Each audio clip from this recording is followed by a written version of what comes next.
What we refer to as Shiva is for most human beings. I would say, when I say most, except a few minuscule population, for others, what we are referring to as Shiva is only available at the 0 hour.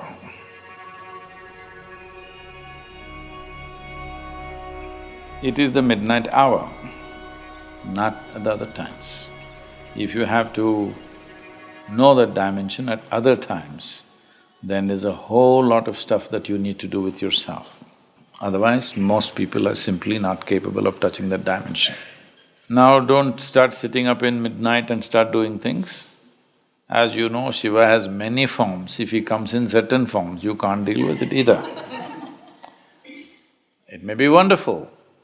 In ultimate calculations, it may be wonderful. But in today's calculations, it may be horrendous. So it is not just because of darkness or because of some weird perversion that people go and sit in cremation grounds and other places at the midnight hour, because even if they do not know by experience, they know by tradition, that's the only time it's available. It took me… I've sat in these cremation grounds without knowing why.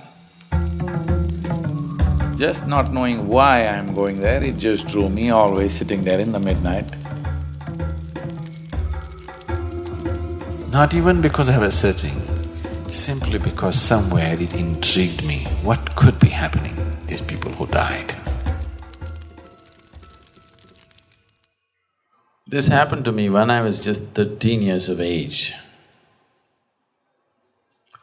We went for a Dasara vacation, which was just about 15 days or so, and when we came back, we realized one of our classmates had died, a girl. In the vacation time, she died of pneumonia. So her brother, who was 1 year junior to us, came back and said she died in the vacation. So initially we thought this was fun and we tried to imitate a female voice and answer her attendance and things, because they were still calling her name in the attendance book. But after some time, this just freaked me out. This girl is just our age, she was right here and she just evaporated. Where the hell is she? I thought she was going to come back after a few days, do the act and come back. But then I saw this is not an act, it's gone. This just got me up like this and I couldn't go to school for a few days.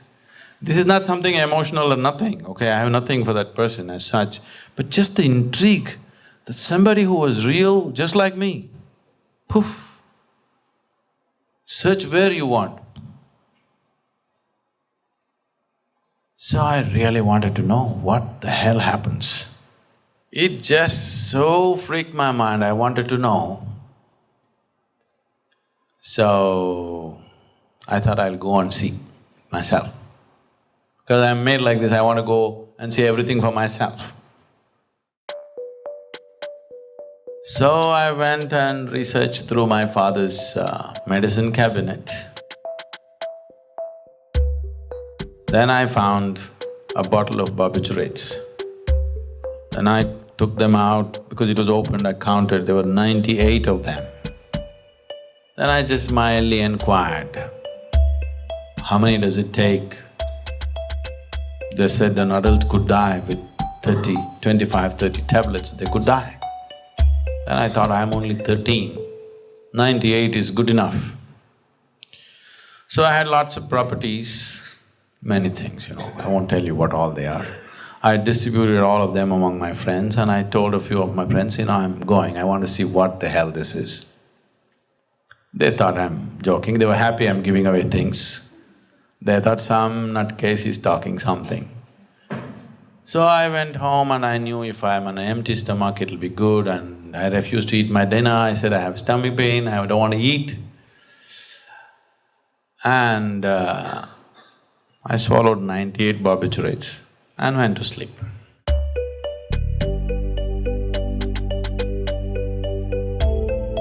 And then, I don't know what happened. After 3 days, I sort of opened my eyes and I was not in heaven or hell or anywhere. When I saw the rafters, I knew it was my dad's hospital. I immediately closed my eyes, I thought I knew I was in the wrong place. 3 days, they gave me all kinds of stomach washes and they kept me on drip and they did every kind of possible thing and they didn't let me go. 3 days later, after all that, I still did not know anything. All I knew was I blanked out for 3 days and I was in a hospital bed. Then I knew this is not the way to find out. So, what happens after that? Then I spent lots of time in cremation grounds wanting to find out. People told me they saw ghosts here, this will happen, that will happen. Every damn place they said is haunted, I'll go and sleep there that night. They said this day it didn't come.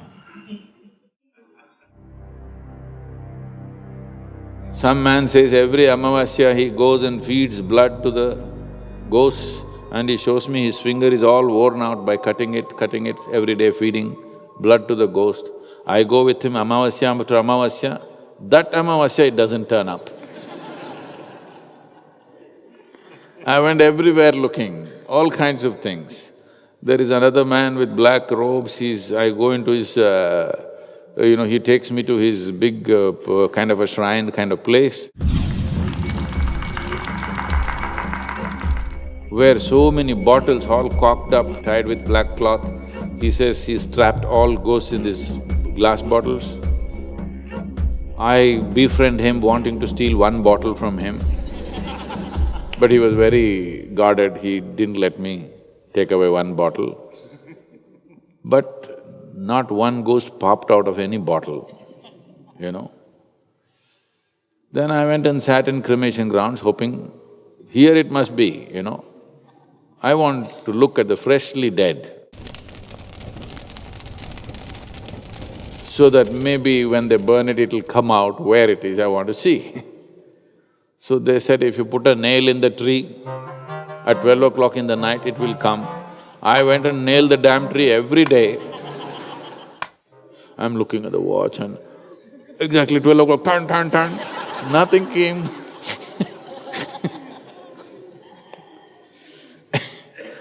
Then I sit there and people bring bodies and they all, they all cry and yell and everything, but nobody stays there long enough. They'll stay there for at the most half an hour, 1 hour, it starts burning, they're done, they have other things to do, So they go away. I've seen hundreds and hundreds of cremations, but at least 80% or more will not wait till the last ember is burnt. When it catches fire, they will stand there, they will cry, they will look at the watch, oh, let us go, let us go, let us go. Because this keeps burning over 5, 6, 7 hours sometimes. So, after half an hour, 45 minutes, a nominal amount of time they will stand there and they will leave, and the body is caught fully fire. But body only outside its flesh, inside the main structure, why you have this form and you're sitting is because of the bone, the skeletal system. In the skeletal system, the one that burns most easily is the spine, because very little part of it is bone, and not only that, it's not a continuous bone. So if just the in-between, whatever is there, those ligaments and other things burn, it just kind of falls apart. So with the head attached, most of the time the head will do-dup and roll off. And they're not trying to go anywhere. It's just because they were in the firewood in such a way, firewood starts collapsing as it burns, and hands, legs won't roll away like that, head always tends to roll away. So I always go pick it up with a stick and put it back, because if the ghost is in the head, I wanted to get out. Nothing came. So nobody wants to be there when these things happen. Because one thing is, they might have loved those people when they were living. Let's assume they really loved them. In spite of that, once they are dead, they don't want to deal with it, and the level of fear about the dead body is unbelievable. I took one of my friends to morgue in the tuberculosis sanatorium in Mysore. You must see among 90% of the society what level of fear they have about a dead body. Dead bodies have never gotten up and kicked you or beaten you or raped you or done anything like that ever. Not one instance, hello? Not a single instance, but everybody is simply terrified of the dead. It's the living which can cause harm to you. Dead has never caused harm, but unreasonable level of fear they have. Fundamentally because it reminds of their own mortal nature which they don't want to face. I took like I was maybe I was 19, by then I had seen many of these things. This friend who is quite a normal guy, not one of those wimpy guys, he's strong and good. So we walked in because we had to identify somebody, a dead person. So I took him inside, that caretaker opened the thing. We went in maybe about 12, 13 bodies were there. So we had to go and look close. You won't believe the way he freaked. I thought he's gonna die. Like that he freaked. Literally everything was coming out of him, like that he freaked looking at these bodies. They're just normal bodies, I'm saying they're not distorted, rotten, nothing. I'm saying normal bodies, of course the morgue smells. People can't deal with it at close quarters. So they just instinctively they want to go away. Only when I turned inward, I found the ghost within. Wherever else I looked, I didn't find.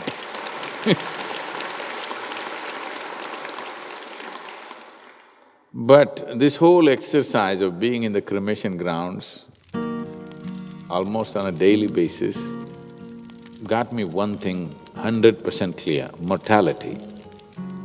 Very clear, no doubts about myself. I know this is time-bound. Once you know it's time-bound, you'll organize your life efficiently.